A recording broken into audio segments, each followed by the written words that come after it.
Friends, आज हम लोग जानने वाले हैं बिहार के खनिज संसाधन का दूसरा पार्ट। तो इसे जानने से पहले आप मेरे चैनल कॉम्पिटिटिव गुल्लक को लाइक करें, सब्सक्राइब करें ताकि कोई भी नोटिफिकेशन आप तक सबसे पहले पहुंच सके। तो चलिए स्टार्ट करते हैं। तो हमने कई खनिजों के बारे में हम लोगों ने पढ़ा था। आज हम लोग उसी में आगे बढ़ेंगे, जिसमें बिहार का एक खनिज है सोना। ठीक है, बिहार का एक खनिज है सोना। तो अगर सोना के बारे में हम लोग बात करें तो बिहार में अगर सोना सबसे ज़्यादा अगर मिले, ठीक है, यानी कि अगर सोना का सर्वाधिक भंडारण अगर बिहार में देखा जाता है तो वह जमुई जिले में देखा जाता है। बिहार के जमुई जिले में देखा जाता है। इसके साथ ही कई और जगह भी मिलते हैं, जैसे कि मुंगेर हो गया, मुंगेर जिला, पश्चिम चंपारण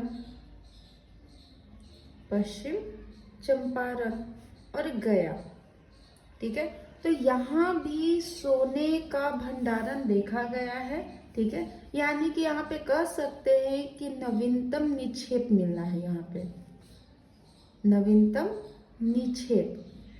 ठीक है, यानी कि अगर आपसे यह पूछा जाए कि सर्वाधिक भंडारण बिहार में सोने का किस जिले में है, तो जमुई जिले में। इसके अतिरिक्त कई और जगह से भी सोने का निक्षेप किया गया है, जैसे कि मुंगेर हो गया, पश्चिम चंपारण हो गया और गया जिला हो गया। इसे एक मैप के माध्यम से भी देख सकते हैं।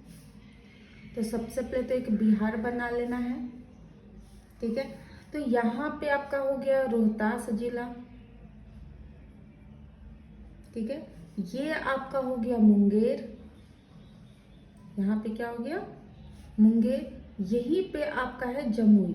यहाँ पे क्या है, जमुई। तो इस जमुई जिले के पास जो है यहाँ पे सोने का भंडारण रहता है। इसके बाद अगले खनिज के बारे में बात करें तो ग्रेनाइट। ग्रेनाइट भी बिहार में पाया गया है। तो ग्रेनाइट जो है तो यह दक्षिण बिहार के पठारी भाग से मिला है। पठारी भाग से ग्रेनाइट मिला है।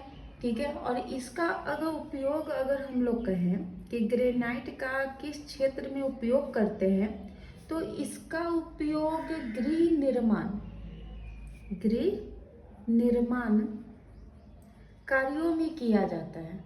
ठीक है, यानी कि ग्रेनाइट जो है एक प्रकार का पत्थर है और इसका उपयोग हम लोग गृह निर्माण के कार्यों में करते हैं। और साथ ही साथ अगर ग्रेनाइट के बारे में और बात करें तो यह बिहार के गया जिला, जहानाबाद, साथ ही साथ मुंगेर हो गया, मुंगेर, नवादा आदि जिलों में ग्रेनाइट मिलता है। ठीक है, और ग्रेनाइट के बारे में अगर एक और इम्पोर्टेंट बात हम लोग करें तो कसर उद्योग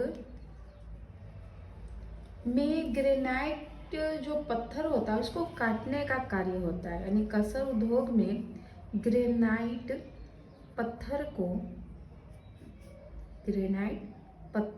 को काटने का कार्य किया जाता है। ठीक है, और यह बिहार के दक्षिण जिला में विस्तृत है। यह बिहार के किस जिले में है, तो बिहार के दक्षिण जिले में है। ठीक है, इसके बाद अगले खनिज के बारे में बात करें जिसका नाम है स्लेट। स्लेट के बारे में बात करें तो स्लेट जो है तो यह मुंगेर के खड़गपुर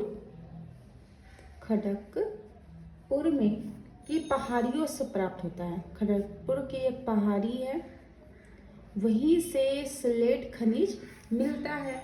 और यह काले तथा रंगीन स्लेट यहाँ पे मिलते हैं। कैसे मिलते हैं, काले तथा रंगीन स्लेट यहाँ से मिलते हैं। इसके बाद अगले खनिज का नाम है यूरेनियम। ठीक है, तो अगर यूरेनियम के बारे में बात किया जाए तो बिहार में भी यूरेनियम मिला है, ठीक है। तो यूरेनियम अगर कहा जाए तो यह एक तरीके का विस्फोटक पदार्थ है। यह क्या है? एक विस्फोटक पदार्थ है। और इसका अगर भंडारण कहा जाए यूरेनियम का, तो इसका भंडारण बिहार के गया जिले में मिला है। बिहार के गया जिले में यूरेनियम मिला है, ठीक है। इसके बाद अगला खनिज है लिथियम। लिथियम, ठीक है। तो लिथियम के बारे में अगर कहा जाए तो लिथियम का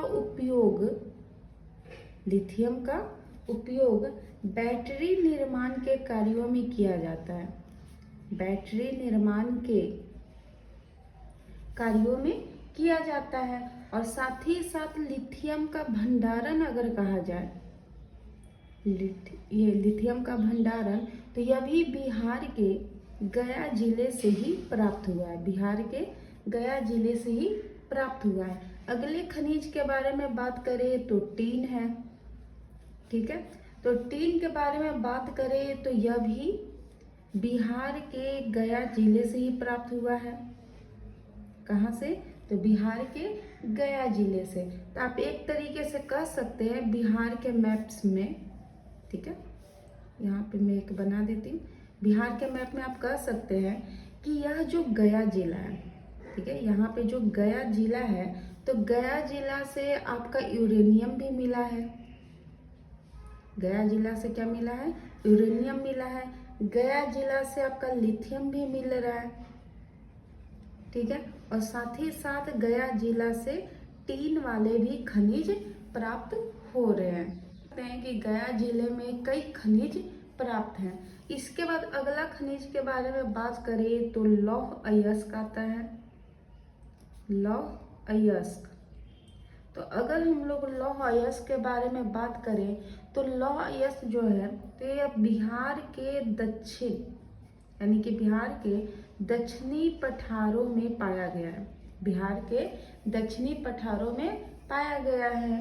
और किन किन जिला में? तो गया हो गया, इसके साथ आप कह सकते हैं मुंगेर हो गया, ठीक है, रोहतास जिला हो गया, रोहतास, ठीक है। तो गया, मुंगेर, रोहतास या फिर दक्षिणी पठारों में आप कह सकते हैं कि आयरन की वहाँ पे निक्षेप मौजूद है, ठीक है। इसके बाद आप अगले खनिज के बारे में देखिए जिसका नाम है सीसा, ठीक है, सीसा। तो सीसा के बारे में अगर कहा जाए तो सीसा अगर है तो यह भागलपुर के क्षेत्र में काफी मिला है। कहाँ पे? भागलपुर के क्षेत्र में सीसा काफी मिला है। यानी कि ये जो सिलिका होता है, आप कह सकते हैं कि सिलिका के निक्षेप में, सिलिका के निक्षेप में भागलपुर का क्षेत्र क्या है? सर्वाधिक है। यानी कि सबसे ज्यादा सीसा जो है कहाँ पे है? तो बिहार के भागलपुर क्षेत्र में पाया गया है। इसके बाद अगला खनिज है जिसका नाम है ग्रेफाइट। ग्रेफाइट के बारे में बात करें तो ग्रेफाइट एक तरीके का है अधातु, ठीक है। ग्रेफाइट कैसा है? यह अधातु है, किंतु विद्युत का कुचालक है।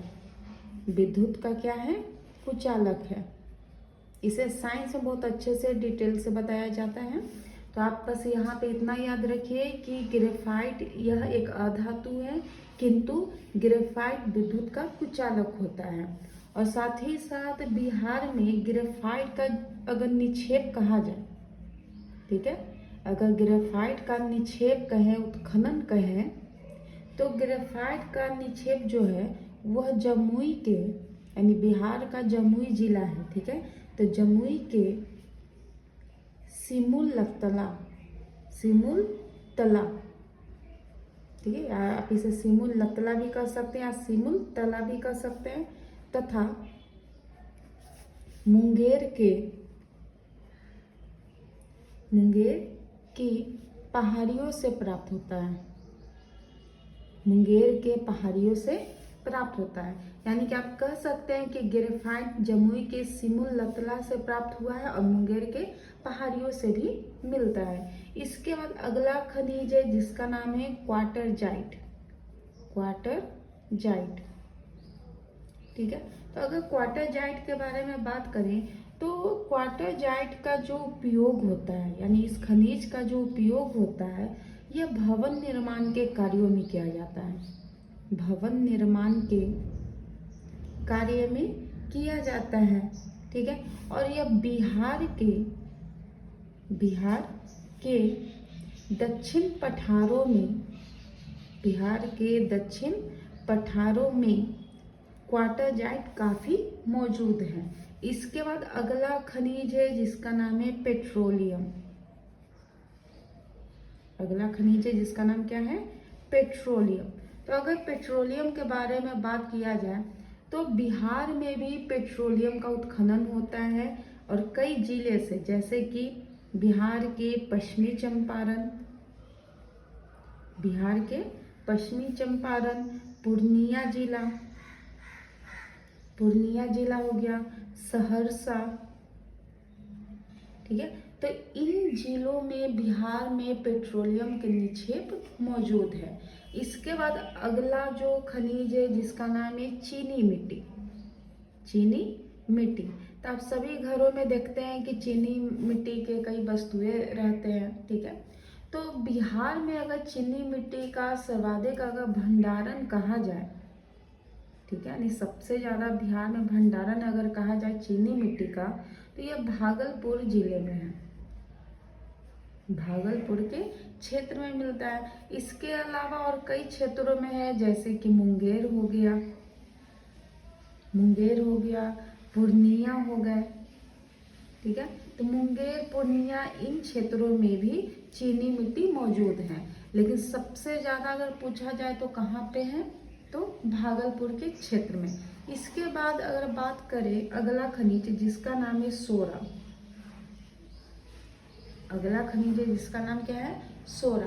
तो सोरा जो है तो यह भी एक तरीके का विस्फोटक पदार्थ ही है। सोरा भी क्या है? एक तरीके का विस्फोटक पदार्थ है, ठीक है। इसके साथ इसका कई तरीके से इसका उपयोग किया जाता है सोरा का, जैसे कि बारूद बनाने में, बारूद हो गया, माचिस बनाने में हो गया, ठीक है, माचिस बनाने में, या पटाखों के निर्माण में भी इस सोरा का क्या होता है? उपयोग किया जाता है। साथ ही साथ यह जो सोरा है बिहार के कई जिलों में उपस्थित है, जैसे कि सकते हैं कि बिहार के सारण जिला हो गया, बिहार का चंपारण, जिसमें पश्चिमी चंपारण, पूर्वी चंपारण दोनों आता है, गोपालगंज हो गया और पूर्णिया इत्यादि जिले, ठीक है। इसके बाद बिहार का एक और खनिज है जिसे सेल खरी कहते हैं। सेल खरी, ठीक है। तो अगर सेल खरी के बारे में कहा जाए, इसे सॉप स्टोन भी कहते हैं, यहाँ मैं लिख भी देती हूँ, सॉप स्टोन, ठीक है। तो इस खनिज के बारे में अगर बात करें तो इस खनिज का जो उपयोग है, ठीक है, तो इसका उपयोग साबुन निर्माण के कार्य में होता है। इसमें होता है साबुन निर्माण के कार्यों में इसका उपयोग किया जाता है। यानी कि इसका पहले पाउडर बनाया जाता है सेलखरी का, और जब पाउडर बन जाता है तो इस पाउडर का उपयोग साबुन निर्माण के कार्यों में किया जाता है। और साथ ही साथ अगर इसका भंडारण कहा जाए तो यह मुंगेर के क्षेत्रों में काफ़ी मिलते हैं। मुंगेर के क्षेत्र में सेल खरी काफ़ी मात्रा में मौजूद है। तो अगर आपको ये वीडियो अच्छी लगी तो आप ज़्यादा से ज़्यादा लाइक करें, सब्सक्राइब करें, ताकि आपके लिए और भी ज़्यादा अच्छे तरीके से मैं वीडियो बना सकूं।